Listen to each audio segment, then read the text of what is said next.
You can rest assured of your child's excellent performance when you register your child with Janan Schools, Bombokalule Campus and Kabalagala. Due to their firm educational background, we have the best facilities in both arts and sciences, fully updated to the latest sector standards, right from Senior 1 to Senior 6, in an environment that offers a chance to apply practical skills in all fields. That include a computer lab, introducing our students to the tech world, a well-organized science laboratory, a fully stocked library with all the essential books a student may need, a model farm to equip students with all the basic knowledge in agriculture, plus extra vocational skills. We promote co-curricular activities in sports like badminton, table tennis, basketball, volleyball, chess, and many more other activities. Register your child today at both campuses in Bombo Kalule and Kabalagala campus. For more information, contact us on the numbers below.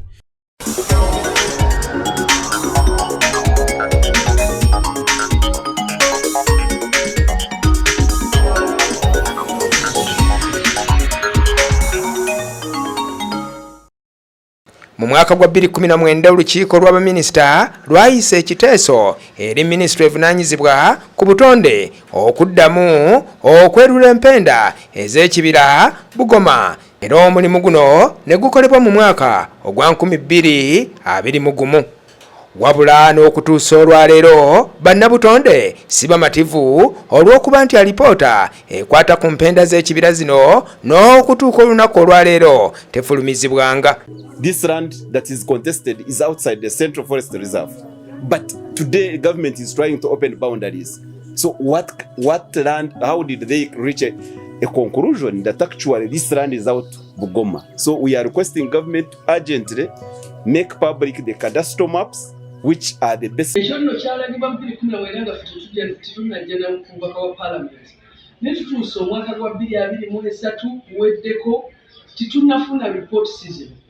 Reports that single kwagala zeza forest ziri mu bunyoro omuli Bugoma budongo bwachi nti oil extraction oil gwe tusubira okufuna asubirwa mu 2025 yandigenzo ogenda okufuluma ng'ebibira bino binywevu kubanga omukka gw'omuto ogenda okuva mu kusima oil mu kukozesa airport gye bayita Kabale mu mafuta mu kenenula amafuta ebyo nebivaamu obutwa buni bungi nnyo era ku mutendera gw'ensi yonna batulabanga abagenda okufulumya omukka ogw'obutwa omuyitirivu. Kati ebibira bino ebiri mu bunyoro twagala bibeerewo nga biri bulungi. Mukama atuyambye nti Central Forest Reserves ezirabirirwa National Forest Authority Bugoma ne Budongo mwali. Naye ripooti tezivaayo. Lwaki? Waliwo abantu abeesenzaamu. Bwe beesenzaamu kati baagala basabe Forest Reserves zino zifuuke tourist centers, zifuuke national parks, zifuuke game reserves. Bagamba nti Alipoota obutafuluma kiwadde bannakibwanyizi omwaganya okusaanyaawo ekibira kino. Ekibira Bugoma kyali kiwerako yiika 40,000 kyokka nga n'okutuusa olunaku olwaleero abakitema bakyagenda mu maaso n'okukisaanyaawo era nga bakisimbyeko ebikajjo n'ebintu ebirala. Game reserves bwe zijja zisinga kwagala kutunulira bulamu bwa bisolo. Emiti giba mitono era bw'ogamba omuntu jangu tutambuleko ku nature walk nga bw'olaba emiti ekyo takirabawo nnyo, ayagala kulaba bisolo. So ne tugamba nti forest reserves eziri mu bunyoro zandibadde sigala intact. Era abantu twabategedde abaagala zifuuke game reserves oba national parks. Mwagala kugenda ku eri concept gye bayita ecotourism, epaati z'ebibira ebyo bye mwabba muzifuule nti mugenda kuzimbiramu abalambuzi muzitwalire ddala. Ekyo local government ez'omu bunyoro mwandibadde mukirwanako obutakiyisa. Kubanga abantu abaafuna ebyapa mu forest reserves birina okuba nga bisazibwamu. Naye mmanyi ekyo kye kireetera ripooti obutavaayo.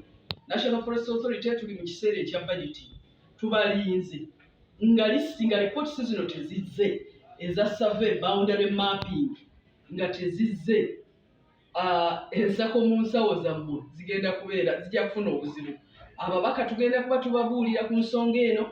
Ripooti zirina okuvaayo ate ng'abantu abeesenza mu bibira ebyo bavuddemu.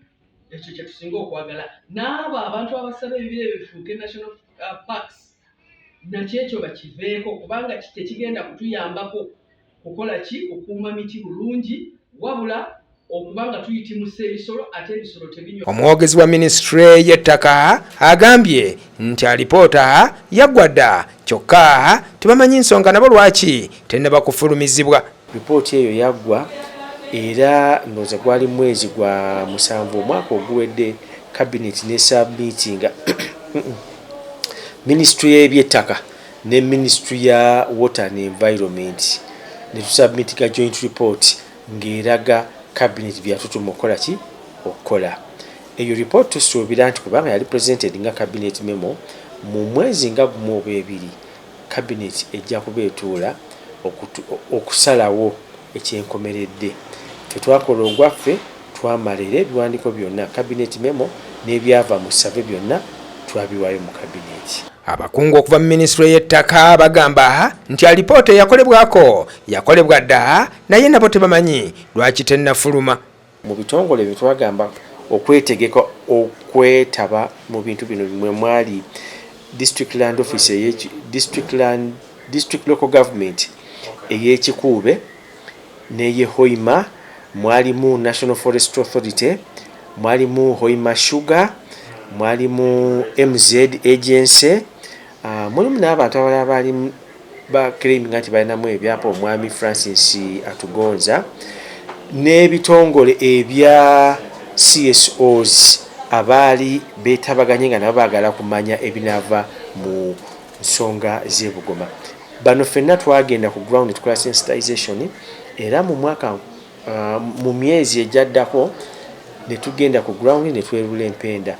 Bugoma si kye kibira kyokka ekisaanyiziddwawo, ebibira bingi biweddewo olw'abannakigwanyiza babitema okusimba ebikajjo n'ebintu ebirala ebigwa mu kkowe eryo nga kuno kwotwalira n'ekibira ekyamabira. Mu kiseera kino ayagala abenju ya musanyufu balekerawo okumutawaanya asobole okukulaakulanya ettaka lye.